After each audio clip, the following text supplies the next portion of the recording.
So hello everyone. आज के इस पार्टिकुलर वीडियो में हम लोग इंटायर इंजीनियरिंग फिजिक्स सिलेबस से 60 मोस्ट इम्पॉर्टेंट एमसीक्यूज को देखने वाले हैं। इस 60 एमसीक्यूज को देखने के बाद आप जो 7 एमसीक्यू आता है करेक्टली बनाने को वो बना पाओगे। ठीक है, मतलब क्वेश्चन नंबर 1 में आपके पास 10 एमसीक्यू रहता है जिसमें से 7 बनाना रहता है, तो आप इस 7 एमसीक्यू को करेक्टली बना पाओगे। इसके अलावे आप इंटायर सिलेबस के थ्योरेटिकल पोर्शन को इस वीडियो के थ्रू रिवाइज कर पाओगे। ठीक है, तो ये दोनों कुछ हो जाएगा इस वीडियो को देखने के बाद। तो आप क्या करो, आप वीडियो को 2x पे चला लो और एक एक क्वेश्चन आराम से देखो। ठीक है, तो चलिए बढ़ते हैं अपने पहले क्वेश्चन की तरफ। ओके, अपना पहला क्वेश्चन है, अ semiconductor has A band gap of typically. मतलब एक सेमीकंडक्टर में कितने का बैंड गैप होता है? 0 इलेक्ट्रॉन वोल्ट, 4 इलेक्ट्रॉन वोल्ट से ज़्यादा का, या फिर अराउंड 1 इलेक्ट्रॉन वोल्ट, या फिर 5 to 10 इलेक्ट्रॉन वोल्ट, है ना? तो गेस कर सकते हो आप क्या आंसर होगा। मैं आंसर की तरफ बढ़ता हूँ। तो देखिए, बेसिकली सेमीकंडक्टर में जनरली अराउंड 1 इलेक्ट्रॉन वोल्ट के आसपास का इलेक्ट्रॉन बैंड गैप होता है। ठीक है, इस चीज़ को आप ऐसे समझ सकते हो कि सेमीकंडक्टर में बेसिकली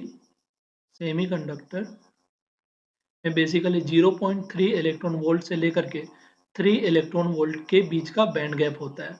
ठीक है, कुछ सेमीकंडक्टर्स दिए हुए हैं जिसके बीच का बैंड गैप यहाँ पे ऑलरेडी दे रखा है, जो कि एग्जाम में आ भी सकता है। जैसे देख लीजिए, सिलिकॉन के केस में जो बैंड गैप होता है वो 1.1 इलेक्ट्रॉन वोल्ट का होता है। जर्मेनियम के केस में जो बैंड गैप होता है वो 0.7 इलेक्ट्रॉन वोल्ट का होता है। और गैलियम आर्सेनाइड के केस में जो बैंड गैप होता है वो 1.43 इलेक्ट्रॉन वोल्ट का होता है।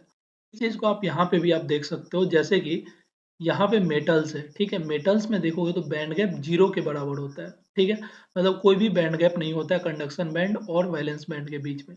मतलब कंडक्शन बैंड और वैलेंस बैंड कहीं ना कहीं ओवरलैप कर रहे होते हैं। वहीं पे सेमी कंडक्टर के केस में कंडक्शन बैंड और वैलेंस बैंड के बीच में 0.1 इलेक्ट्रॉन वोल्ट से लेकर के 3 इलेक्ट्रॉन वोल्ट का बैंड गैप होता है। ठीक है, और इंसुलेटर की बात कर लोगे तो यहाँ पे 3 इलेक्ट्रॉन वोल्ट से ज़्यादा का बैंड गैप होता है। ठीक है, आगे बढ़ने से पहले कुछ टर्म्स को हम लोग समझ लेते हैं, जैसे कि वैलेंस बैंड किसको बोलते हैं। तो the highest energy band that is occupied by electrons at absolute zero temperature.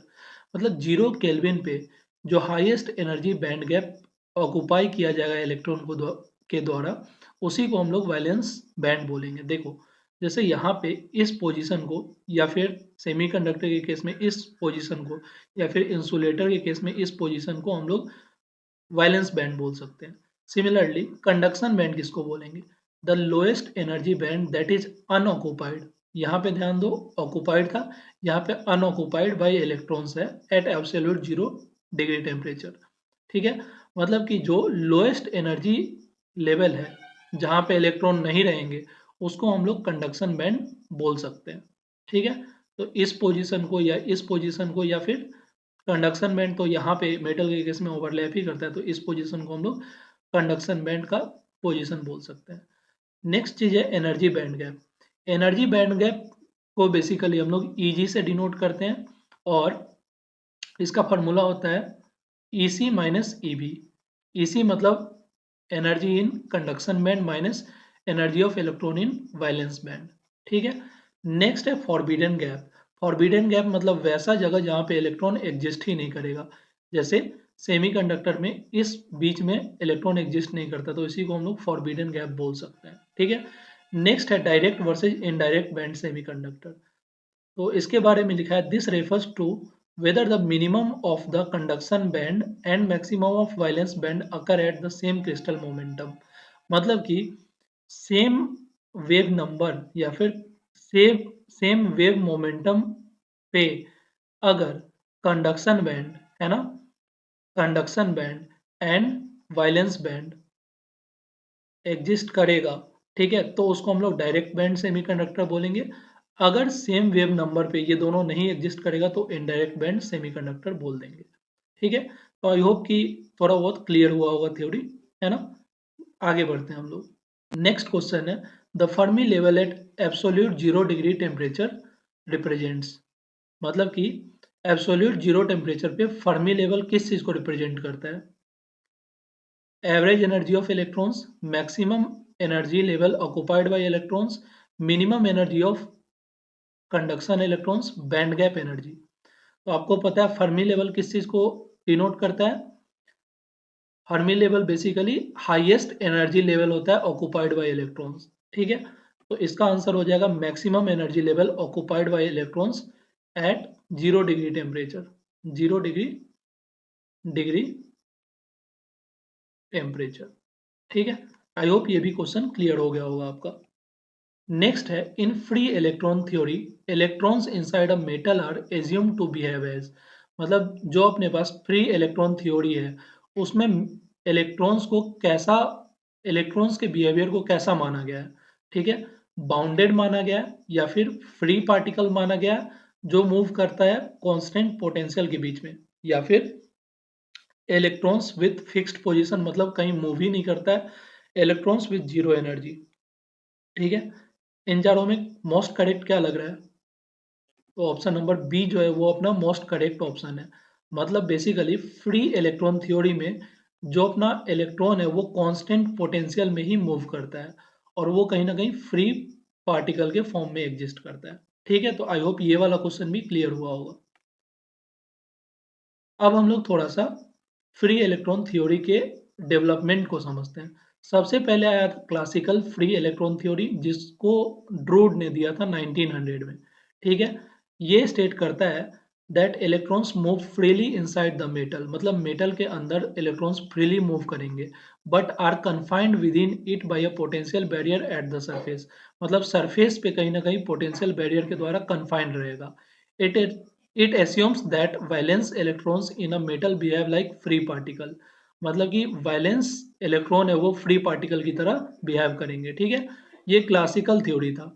Next है क्वांटम थ्योरी, ये सोमरफेल्ड के द्वारा दिया गया था 1928 में, ठीक है। इसके द्वारा क्या बोला गया था? The free electrons move with a constant potential, मतलब कि जो फ्री इलेक्ट्रॉन होंगे वो कांस्टेंट पोटेंशियल में ही मूव करेंगे, ठीक है।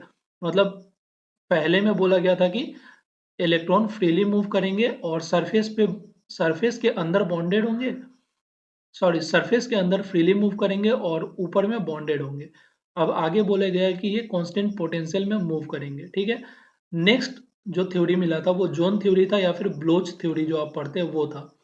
According to Bloch theory free electrons move in a periodic potential provided by lattice, मतलब कि जो भी स्ट्रक्चर होता है उसके अकॉर्डिंग जो भी पीरियोडिक पोटेंशियल डिसाइड होता है उसमें ही इलेक्ट्रॉन मूव कर पाएगा। तो यही था कहीं ना कहीं जोन थ्योरी, और इसी जोन थ्योरी की वजह से बैंड थ्योरी ऑफ सॉलिड का डिस्कशन हुआ, ठीक है, या फिर डेवलपमेंट हुआ। बैंड थ्योरी मतलब आप बोलते हो ना कि इलेक्ट्रॉन एनर्जी बैंड गैप के फॉर्म में एग्जिस्ट करता है ना कि डिस्क्रीट फॉर्म में, तो वो जोन थ्योरी से ही आया था, ठीक है।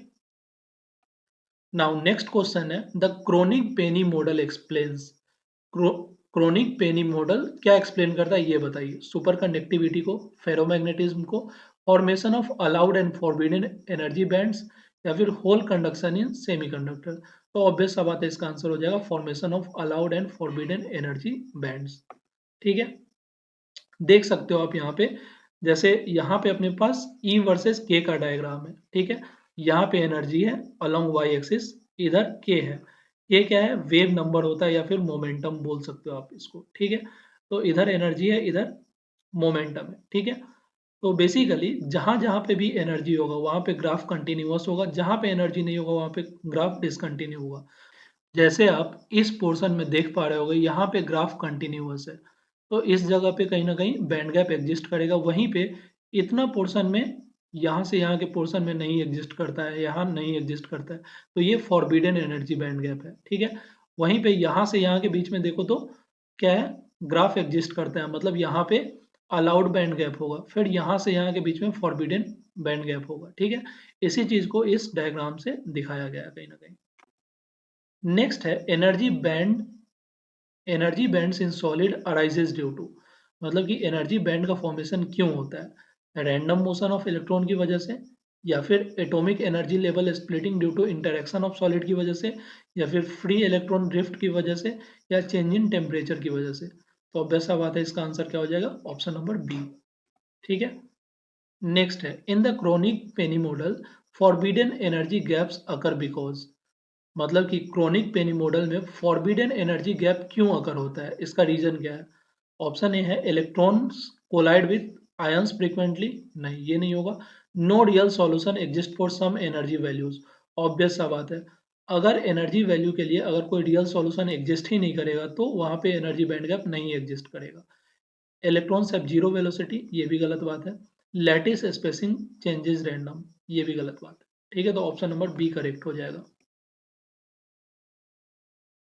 नेक्स्ट है in an intrinsic semiconductor at room temperature, मतलब इंट्रिंसिक सेमीकंडक्टर में रूम टेम्परेचर पे नंबर ऑफ इलेक्ट्रॉन्स और होल्स का कंपैरिजन करना है।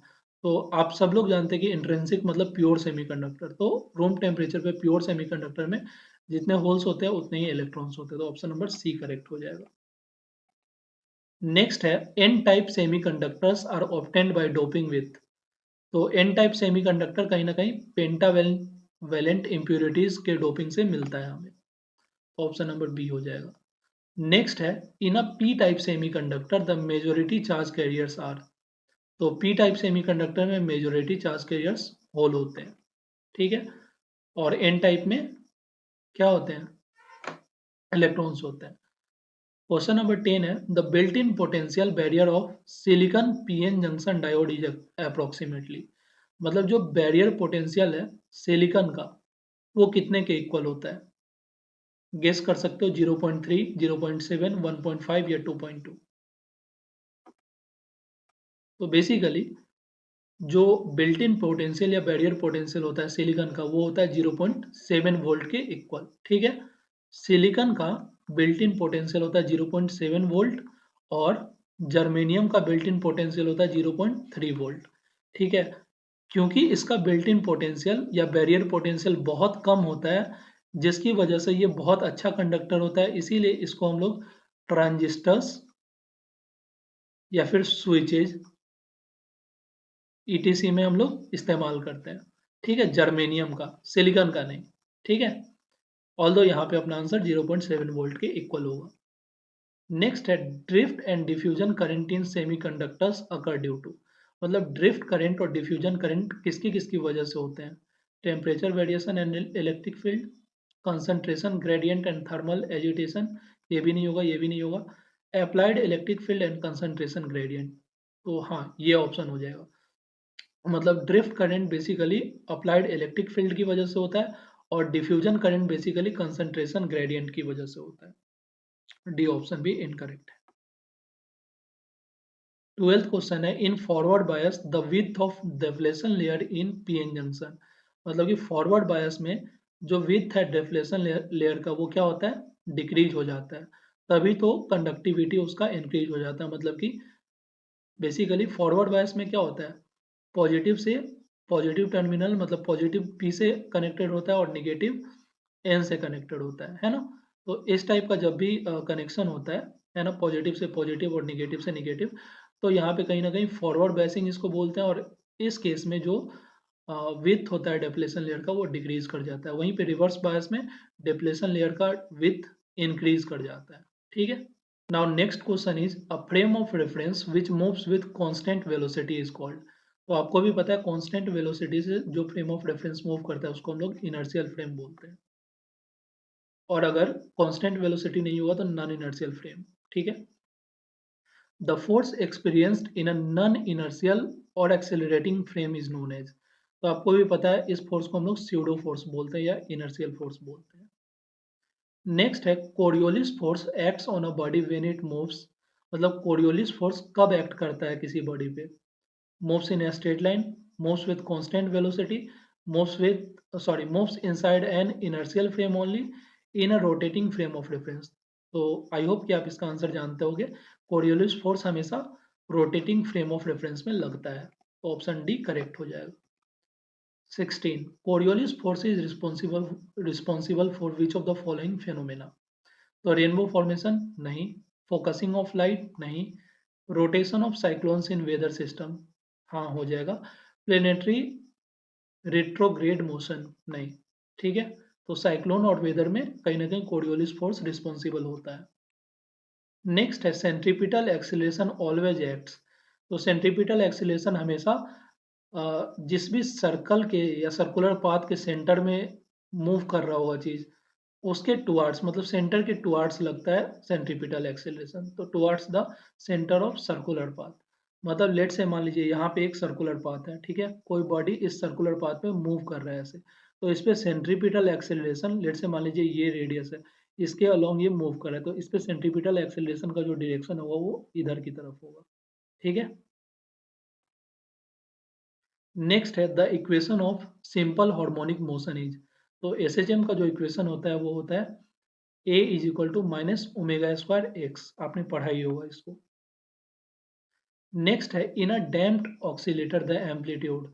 मतलब डैम्प्ड ऑक्सीलेटर में एम्पलीट्यूड क्या होता है, इंक्रीज करता है exponentially, I don't think so. Remains constant, I don't think so.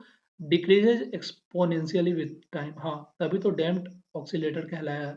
Becomes zero immediately, नहीं, है ना। Now our next question is a critically damped oscillator. मतलब क्रिटिकली डैम्प्ड ऑक्सीलेटर के साथ क्या होता है, does not return to the equilibrium, returns to the equilibrium in the shortest time without oscillation, oscillates with the maximum amplitude, oscillates infinitely. तो infinitely तो नहीं ही ऑक्सीलेट करता है। Does not return to equilibrium, ऐसा भी नहीं है। बेसिकली क्रिटिकली डैम्प्ड ऑक्सीलेटर जो होता है वो इक्विलिब्रियम स्टेट पे एज सुन एज पॉसिबल, जितना जल्दी हो सके उतना जल्दी लौट जाता है। तो ऑप्शन बी अपना करेक्ट आंसर हो जाएगा, ठीक है। नेक्स्ट है रेजोनेंस अकर्स व्हेन।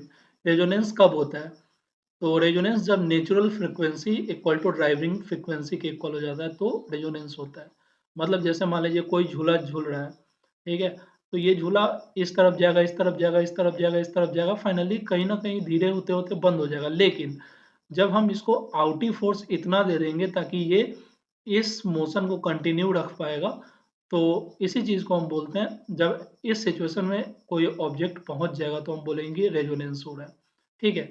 इसका मतलब जो नेचुरल फ्रीक्वेंसी था वहां तक पहुंच गया, कौन सा, ड्राइविंग फ्रीक्वेंसी, मतलब बाहर से जो फ्रीक्वेंसी लगा उसको ड्राइविंग फ्रीक्वेंसी बोले, और नेचुरल फ्रीक्वेंसी मतलब जिस फ्रीक्वेंसी से वो पहले चल रहा था, ठीक है। तो ये दोनों जब इक्वल होगा तो हम बोलेंगे कोई भी ऑब्जेक्ट रेजोनेंस में, ठीक है। नेक्स्ट है रूबी लेजर यूजेस विच एक्टिव मीडियम, ठीक है। एक्टिव मीडियम बेसिकली एम्पलीफिकेशन के लिए यूज होता है, ठीक है। तो रूबी लेजर में कौन से एक्टिव मीडियम का इस्तेमाल होता है ये पूछा गया। तो रूबी लेजर में बेसिकली क्रोमियम 3 आयंस का इस्तेमाल होता है, जो कि Al2O3 एंड Cr2O3 के क्रिस्टल से मिलता है हमें, ठीक है।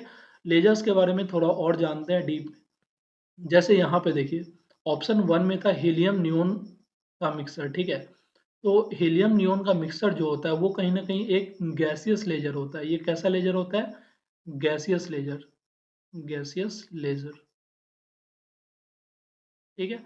और बेसिकली हीलियम नियोन का जो नियोन से बना हुआ जो लेजर होता है वो जनरली यूज होता है बारकोड स्कैनर में, ठीक है, होलोग्राफी में, या फिर साइंटिफिक इंस्ट्रूमेंट में जैसे कि कॉन्फोकल माइक्रोस्कोप्स या फिर इंफेरोमीटर में, ठीक है। और सर्वेइंग में भी कई बार यूज हो जाता है, ऑप्टिकल डिस्क रीडिंग में भी यूज हो जाता है, या कई बार बायोमेडिकल फील्ड में भी यूज होता है। फॉर व्हाट, ब्लड का एनालिसिस के लिए एंड टिश्यू सिमुलेशन के लिए, ठीक है। ये हीलियम नियोन मिक्सर का है, ठीक है। और ये कहीं ना कहीं गैसियस लेजर का एग्जाम्पल है। नेक्स्ट है NDYAG, इसको नियोडियम डोप्ड ये ट्रीटियम अल्मोनियम गार्नेट लेजर बोल सकते हैं, ठीक है। ये बेसिकली एक सॉलिड स्टेट लेजर है जो कि मेडिकल और इंडस्ट्रियल एप्लीकेशन में यूज होता है, ठीक है। याद रखिएगा neodymium doped yttrium aluminium garnet laser, ठीक है। नेक्स्ट है GAAS, ठीक है, गैलियम आर्सेनाइड का लेजर। ये बेसिकली यूज होता है CD DVD में, लेजर प्रिंटर में, लेजर पॉइंटर में, ऑप्टिकल फाइबर कम्युनिकेशन में, ठीक है। मतलब जिससे नेट वेट चलता है ना वो गैलियम आर्सेनाइड से ही होता है, ठीक है। और ये भी कहीं ना कहीं सॉलिड स्टेट का लेजर है। नेक्स्ट है रूबी लेजर्स, ठीक है। तो रूबी लेजर बेसिकली हमें 3D होलोग्राफी में मेनली यूज होता है, ठीक है। और भी अलग अलग चीज़ें जैसे कि टैटू बनाने में यूज होता है, पिगमेंटेशन में, टैटू को हटाने में यूज होता है, ठीक है। कटिंग में यूज होता है हार्ड सब्सटेंसेस के, है ना, जैसे डायमंड हो गया, ठीक है। They are also employed in scientific research for spectroscopy and plasma diagnosis, also it is used in military application for range finding and target designation. ठीक है, तो बेसिकली अपने पास NDYAG एंड GAAS ये दोनों था सॉलिड स्टेट लेजर, ये था gases state laser, और रूबी लेजर भी क्या है, कहीं ना कहीं सॉलिड स्टेट लेजर ही है। ठीक है, नेक्स्ट है helium neon laser is example of, तो गैसियस लेजर अभी जस्ट हमने देखा। नेक्स्ट है Einstein coefficient A refers to, तो Einstein coefficient A basically spontaneous emission को दर्शाता है। ठीक है, Einstein coefficient B refers to, Einstein का दो कोफिशिएंट है ए और बी, तो ए से हम स्पॉन्टेनियस इमिशन को जानते हैं, और बी से हम probability of stimulated emission and absorption को जानते हैं। ठीक है, तो इसको याद कैसे रख सकते हैं, ए पहले आता है तो वो स्पॉन्टेनियस हो गया, बी बाद में आता है तो स्टिमुलेटेड इमिशन हो गया या एब्जॉर्प्शन हो गया। ठीक है, okay, our next question is in laser population inversion means, population inversion का मीन्स होता है ज्यादातर एटम जो होते हैं वो हायर स्टेट में एग्जिस्ट करें। ठीक है, तो ऑप्शन बी करेक्ट हो जाएगा। नेक्स्ट है resolving power of diffraction grating increases with, okay, मतलब रिजॉल्विंग पावर जो होता है डिफ्रैक्शन ग्रेटिंग का वो किसके साथ इंक्रीज करता है। ठीक है, तो बेसिकली नंबर ऑफ स्लिट जैसे जैसे इंक्रीज करेगा diffraction grating, sorry resolving power वैसे वैसे इंक्रीज करेगा। ठीक है, नेक्स्ट है resolving power of diffraction grating decreases with, मतलब रिजॉल्विंग पावर डिक्रीज कैसे करता है, तो जब वेवलेंथ इंक्रीज करता है तो रिजॉल्विंग पावर डिक्रीज करता है। इस चीज को हम फार्मूला के हेल्प से समझते हैं। जैसे देखिए यहाँ पे अपना है रिजॉल्विंग पावर, ठीक है, यहाँ है रिजॉल्विंग पावर। ठीक है, इसका फॉर्मूला होता है lambda upon delta lambda. Delta lambda क्या है, difference between two closely spaced wavelength, मतलब दो आसपास के वेवलेंथ में जितना डिफरेंस होगा उसको डेल्टा लैम्डा से डिनोट करते हैं, and that will be equal to m into n, जहाँ पे m क्या होता है, ऑर्डर ऑफ स्पेक्ट्रम, मतलब जितना ज़्यादा ऑर्डर होगा रिजॉल्विंग पावर उतना ज़्यादा होगा। Similarly total number of lines को n से डिनोट करते हैं, अगर टोटल नंबर ऑफ लाइंस ज़्यादा होगा तो रिजॉल्विंग पावर भी ज़्यादा होगा, और अगर ये नंबर ऑफ लाइंस कम होगा तो रिजॉल्विंग पावर भी कम होगा। ठीक है, लेकिन अगर ये difference between two closely spaced wavelength अगर ये ज़्यादा हो गया तो अपना क्या हो जाएगा, रिजॉल्विंग पावर कम हो जाएगा। तो यहाँ पे लिखा है resolving power of diffraction grating decreases with, मतलब रिजॉल्विंग पावर को घटना है तो इसको बढ़ना होगा कहीं ना कहीं, है ना, तो इंक्रीज इन वेवलेंथ इसका आंसर हो जाएगा। नेक्स्ट है condition for first minimum in single slit diffraction is, तो फर्स्ट मिनिमम का जो कंडीशन होता है वो होता है a sine theta is equal to n lambda, जहाँ पे ए का क्या मतलब होता है, ए का मतलब होता है स्लिट विथ, और साइन थीटा होता है angle from the center of first, angle from the center to the first dark fringe, मतलब कि सेंटर से पहले डार्क फ्रिंज के बीच में जो एंगल होगा उससे हम उसको हम साइन थीटा से डिनोट करेंगे, और ए जो होगा वो अपना स्लिट विथ होगा, एन होगा ऑर्डर ऑफ मिनिमम, मतलब जो मिनिमम दिया हुआ है उसका ऑर्डर क्वेश्चन में ऑलरेडी मेंशन्ड होगा, और लैम्डा होगा वेवलेंथ ऑफ द लाइट। ठीक है, बेसिकली अपने पास यहाँ पे एक दो तीन चार चार टर्म्स है, तो आपको क्वेश्चन में कोई तीन टर्म्स दिए रहेंगे और एक टर्म का वैल्यू निकालना रहेगा। जैसे मान लीजिए स्लिट विथ निकालना होगा, स्लिट विथ निकालने के लिए क्या करेंगे, n lambda by sine theta. ठीक है, ऐसे करके अगर मान लीजिए स्लिट विथ दिया हुआ है साइन थीटा निकालना है, मतलब एंगल निकालना है, तो क्या करेंगे n lambda by slit width, ऐसे करके निकालेंगे। ठीक है, तो ये फार्मूला बहुत इंपॉर्टेंट है न्यूमेरिकल पॉइंट ऑफ व्यू से भी। ठीक है, नेक्स्ट है Michelson interferometer is used for, ठीक है, माइकलसन इंफेरोमीटर को यूज किया जाता है मेजरिंग स्मॉल पाथ डिफरेंसेज और वेवलेंथ।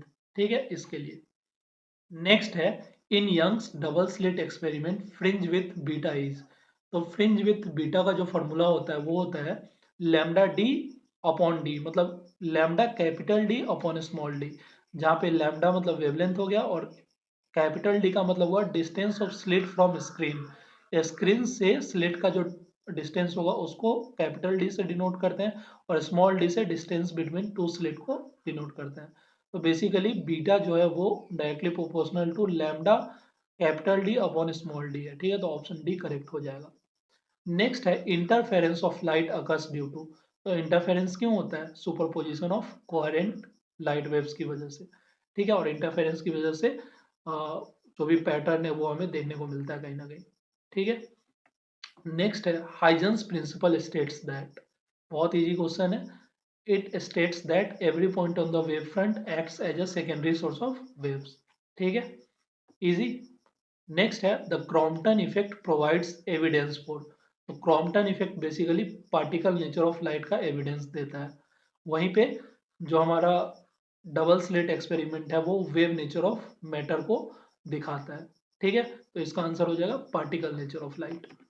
नेक्स्ट है in the photo electric effect the kinetic energy of emitted electrons depend on, ठीक है। Intensity of light only? नहीं। Frequency of incident radiation? हाँ। Duration of exposure? नहीं। Number of photons only? नहीं। ये क्यों, देखते हैं।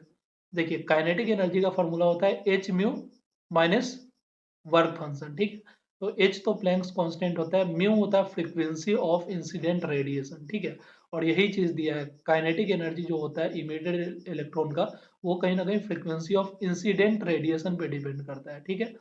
और काइनेटिक एनर्जी इंडिपेंडेंट होता है इंटेंसिटी ऑफ लाइट, मतलब कि कितने इंटेंसिटी से लाइट पड़ रहा है उससे कोई फर्क नहीं पड़ता काइनेटिक एनर्जी में, ठीक है।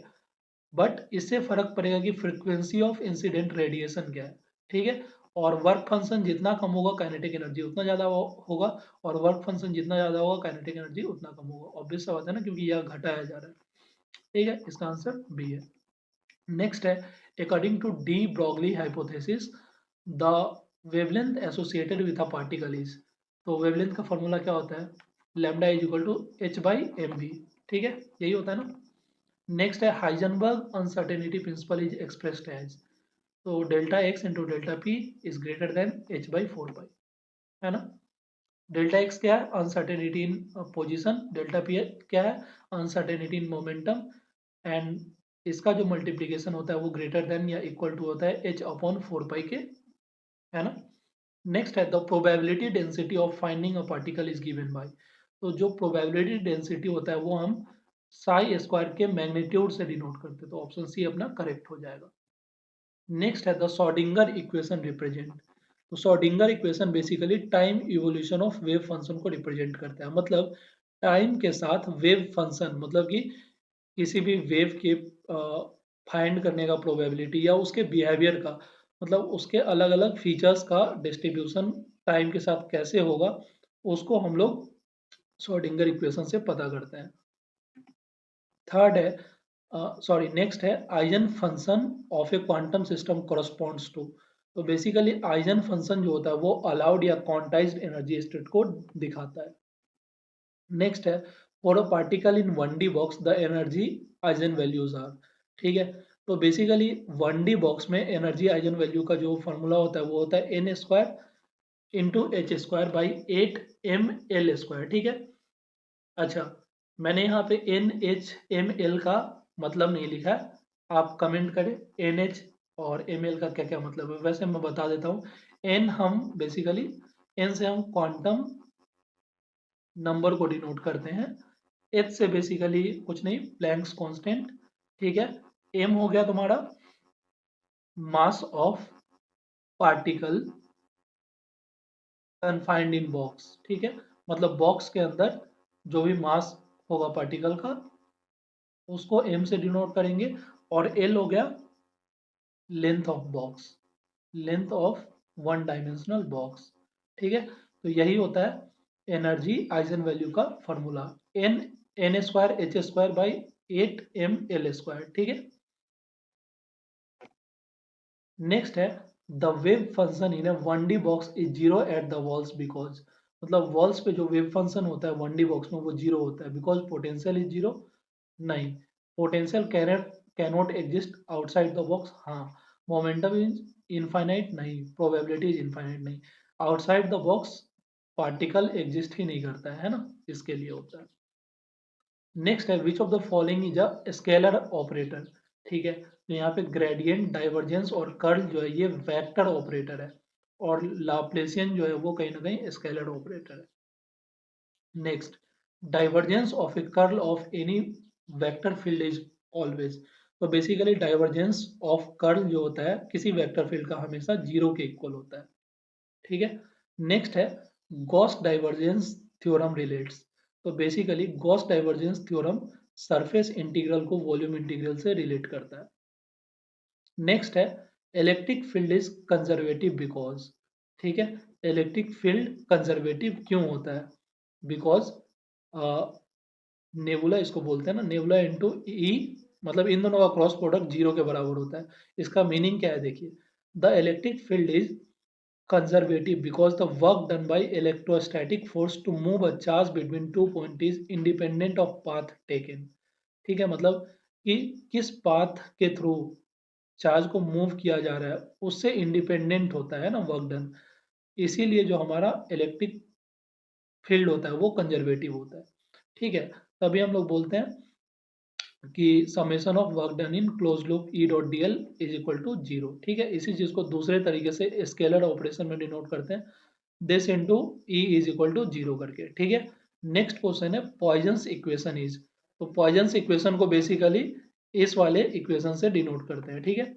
नेक्स्ट है magnetic field due to a long straight conductor is proportional to. तो लॉन्ग स्ट्रेट कंडक्टर में जो मैग्नेटिक फील्ड होता है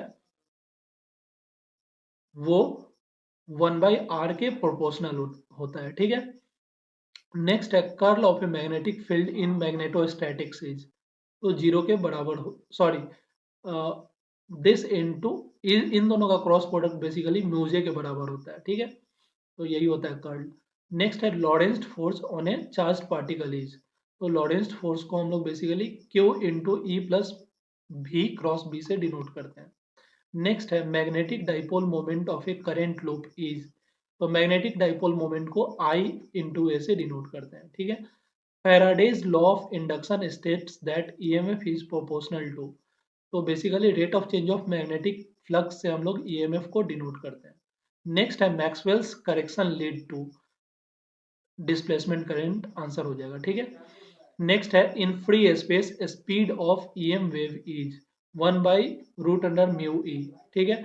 नेक्स्ट है for a plane electromagnetic wave in vacuum E is perpendicular to B is perpendicular to K। ठीक है। यही हो जाएगा। Poynting vector represents. तो Poynting vector basically power flow per unit area को रिप्रेजेंट करता है पॉइंटिंग वेक्टर। ठीक है। नेक्स्ट है the line integral of a electric field around a close loop. तो line integral of electric field around a close loop is always zero. ठीक है। Next है magnetic field inside a long solenoid is, तो mu naught n L के equal होता है। ठीक है। नेक्स्ट है Faraday's law of electromagnetic induction states changing magnetic field produces electric field. मतलब मैग्नेटिक फील्ड में चेंज होने की वजह से इलेक्ट्रिक फील्ड प्रोड्यूस होता है, यही फेराडेज लॉ कहता है अपना। नेक्स्ट है curl of electrostatic field is always. तो कर्ल जो होता है इलेक्ट्रोस्टैटिक फील्ड का वो हमेशा जीरो के इक्वल होता है। नेक्स्ट है द पॉइंटिंग वेक्टर रिप्रेजेंट्स। तो basically Poynting vector energy flux को रिप्रेजेंट करता है या फिर पावर पर यूनिट एरिया को रिप्रेजेंट करता है। ठीक है। आप यहाँ से पढ़ सकते हो। इस चीज को दूसरे तरीके से लिखते हैं S is equal to E cross H करके, स्केलर ऑपरेशन में होता है ये। ठीक है। तो ये थे 60 क्वेश्चंस जिसको आप देख के जाओगे तो ऑब्जेक्टिव तो किसी भी हाल में नहीं छूटेगा। आई होप कि इस वीडियो के थ्रू आपने कहीं ना कहीं पूरा थ्योरी को भी रिवाइज करने में कामयाब हुए होंगे। तो all the best for your exams. Thank you for watching this video.